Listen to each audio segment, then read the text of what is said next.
Гэты вершык быў напісаны на рэальных падзеях. У яго аснову лягло сапраўднае каханне маёй бабулі, якой у час вайны было ўсяго 16 гадоў, да байца партызанскага атрада. У кронах павеяў вецер, лістота не стала маўчаць. Што тут было ў 43-м, змагла яна мне расказаць. Праменьчык прабіўся з туману і змучаны твар асвяціў. Параненага партызана і позірк, які маліў. Дзяўчынку, што так кахала ў 16 сваіх гадоў. Каханы. Мне засталося мала. Табе я аддаць гатоў, ты бачыш жыццё, а болей нічога ў мяне няма.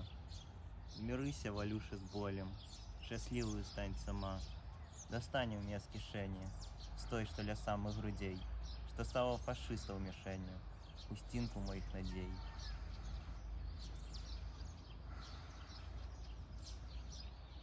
Накрый мне хусцінкаю вочы, быць можа, на свеце другім, цёмную, змрочную ноччу, успомню аб дарагім, нашым з табою каханні. Прабач, дарагая, прабач, паплач надо мной на світанні, і болей ніколі не плач. Хусцінку ў руках сціскае, змочаную ў крыві, а сонца ўжо дагарае, і зноў туманы паплылі.